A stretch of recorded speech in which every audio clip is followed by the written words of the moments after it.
Saudi आएछ होइन, Saudi मान्छेले सोध्छ होला साउदी गयो 2-4 वर्षमा फर्किन्छ, त्यो होइन। म यहाँबाट मेरो परिवार, मेरो आमा, मेरो परिवारमा 2टा बहिनी, एउटा छ्यामा हुनुहुन्छ, मेरो बुढी छ, मेरो छोरा छ र मेरो आमा हुनुहुन्छ होइन। मेरो सबै परिवारको लागि म केही गरेर मात्रै यहाँबाट नेपाल फर्किन्छु। परिवारको लागि म जे पनि गर्न तयार छु।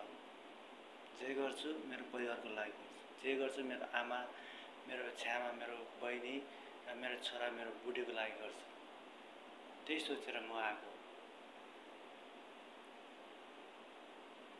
म साउदीमा भाडामा छु होइन साथी, ठिक छ। मेरो परिवारको लागि भाडा माझ्दै रगत छाडेर मरेछु भने पनि म खुसी छु होइन। म खुसी छु, त्यसैमा खुसी छु।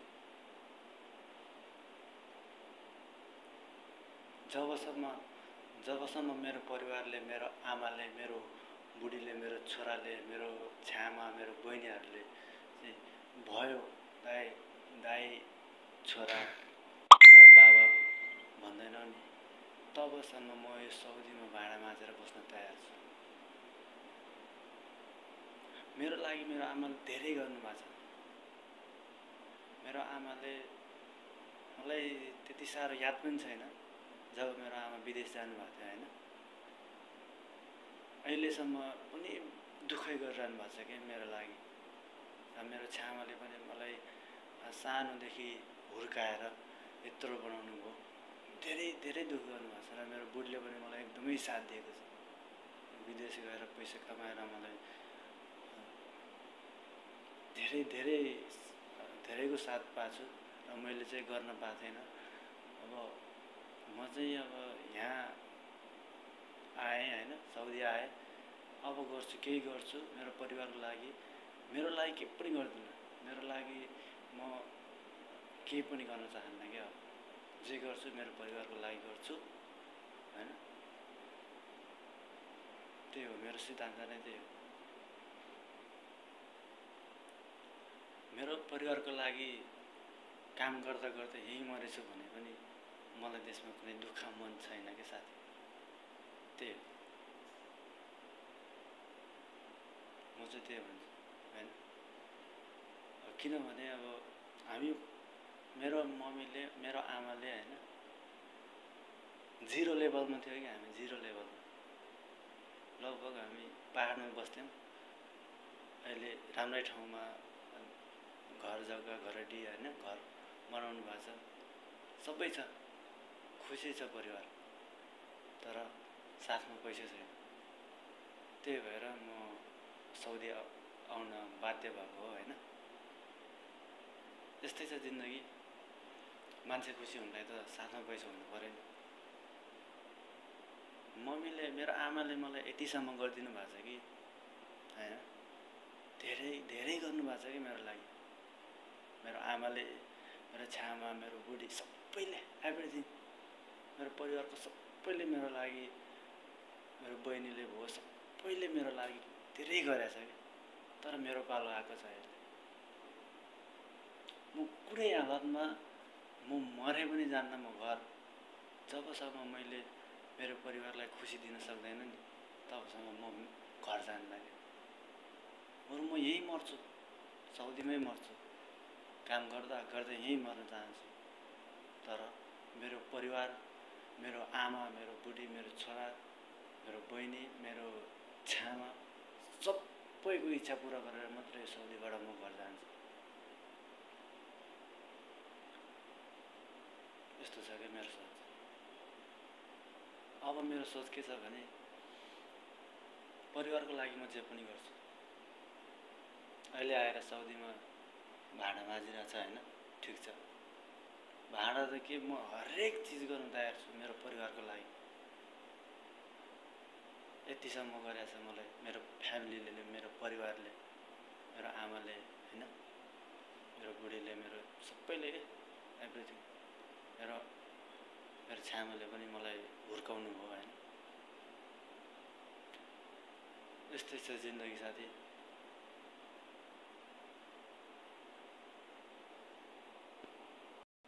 जबसम्म यहाँबाट गएर म नेपालमा केही गर्न सक्छु भन्ने सम्मको मेरो हैसियत हुँदैन नि, तबसम्म म यो साउदीमा बस्छु, काम गरेर बस्छु। यति गर्दा गर्दै फ्यामिलीको लागि केही गर्दा गर्दै धेरै वर्ष 9-10 वर्ष कटाउनुपर्छ, काम गर्नुपर्छ भन्ने पनि ओके, म हाँसी काम गर्न तयार छु। तर म यहाँबाट जाँदा चाहिँ मेरो घर परिवार, मेरो फ्यामिली, मेरो आमा, मेरो बहिनीहरू, मेरो बुढी छोरा हैन, सबै खुसी हुनु पर्यो। जब म यहाँबाट खाली हात जान्छु नि, मेरो परिवार खुसी हुन सक्दैन। खुसी हुनलाई त पैसा चाहिन्छ नि। जब म यहाँबाट पैसा टन्न कमाएर जान्छु नि, तब मेरो परिवार खुसी हुन्छ। त्यसै कारणले मान्छेले सोच्ला हैन, साउदी गएछन्, खाडी गएछन्, 2 वर्ष 3 वर्षमा फर्किहाल्छन् नि, खाली हात 2-4 लाख कमाउला हैन, त्यही सोच्ला। तर म त्यस्तो छैन। मेरो सोच त्यही हो, जबसम्म मेरो परिवारलाई खुसी गर्न सक्दैन नि, खुसी बनाउन सक्दैन नि मैले, तबसम्म म साउदीबाट नेपाल जाँदिन। बुझ्यो नि साथी? जे गर्छु परिवारको लागि गर्छु म, क्लियर। मेरो लागि भनेको अब चाहिँदैन। अहिले मैले 26 वर्ष भयो हैन, 10 वर्ष यही साउदीमा बसेर बस्नु पर्यो पनि रेडी, तयार छु। 10 वर्ष कति भयो? 10 वर्ष कटाएपछि म कति हुन्छ? 36-37 वर्ष हुन्छ। ओके, आधी जिन्दगी त के हो साथी? 10 वर्ष त के हो र? पुरा जिन्दगी नै यही कटाउन तयार छु म, यही साउदीमा, मेरो परिवारको लागि।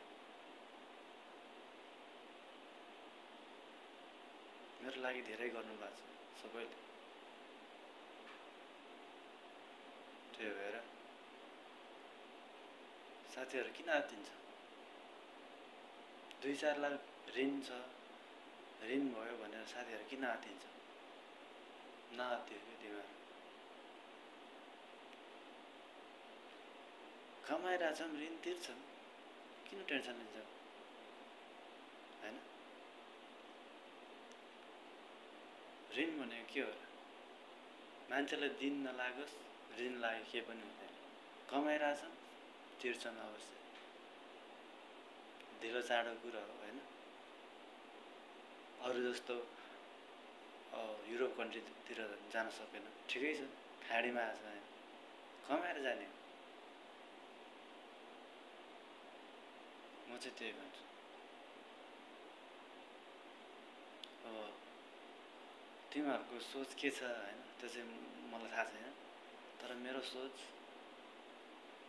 मेरो परिवार हो हैन, मेरो परिवारलाई खुसी राख्ने हो। जबसम्म मेरो परिवार खुसी हुँदैन, तबसम्म म खुसी छैन। त्यही भन्छु। जब परिवारलाई खुसी राख्न सक्छु नि, तब म पनि खुसी हुन्छु। त्यसमा म खुसी छु।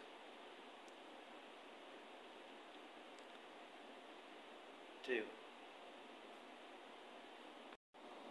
पहिला म त्यस्तै सोच्थेँ कि अब खुसी हुन्छु, अरूको त मतलब नै नराख्नु। तर समय बित्दै जाँदाखेरि सबै महसुस हुँदो रहेछ हैन। जब म यहाँ कुनै बेला कुनै केही खाइरहेको छु, राम्रो चिज खाइरहेको छु भने मेरो महसुस हुँदो रहेछ कि मेरो घरमा छोरा छ हैन, मेरो बुढी छ, मेरो आमा हुनुहुन्छ, मेरो छ्यामा छ, मेरो परिवार छ, उनीहरूले खाएन। त्यो सोच हुँदो रहेछ कि यो समयमा आएर। पहिला मलाई त्यस्तो हुँदैन थियो। जब म यहाँ केही मासु खान्छु हैन, मासु भनौँ न, मासु खान्छु, यार म त यहाँ मासु खाइरहेको छु, परिवारले मेरो छोराले के खाएर होला, त्यो सोच चाहिँ मलाई अहिले आइरहेको छ कि अहिले मेरो आमाले के खाएर होला, मेरो छ्यामा मेरो बहिनीहरूले मेरो बुढीले होइन छोराले के खाएर होला भन्ने सोच अहिले आउँछ। तर त्यो सोच त्यो भोगाइ चाहिँ मेरो आमाले म सानो हुँदाखेरि मलाई छोडेर विदेशमा पैसा कमाउन जाँदादेखि नै भोग्दै आएको, अहिलेसम्म पनि भोग्दैछन् होइन। त्यो सोच भनेको समय र परिस्थितिले जनाउँदो रहेछ। त्यो सोच मलाई पहिला आउँदैन थियो, त्यो फिलिङ मलाई हुँदैन थियो, अहिले चाहिँ हुँदो रहेछ। आफ्नो फ्यामिलीको लागि चाहिँ सोच्ने दिनहरू पनि आउँदो रहेछ साथी होइन। त्यही भएर आफ्नो फ्यामिलीसँग आफ्नो परिवार आफ्नो जो कोहीसँग पनि नराम्रो नबोल्नु होइन। ठिक छ बोल्नै आइहाल्यो के छ होइन, साँच्चै हुनुहुन्छ त्यो त बोल्नै पर्यो। तर माया गरी बस्ने होइन, फोनै नगरिदिने कन्ट्याक्ट नगर्ने त्यस्तो चाहिँ गर्नु हुँदैन साथी परिवारमा चाहिँ।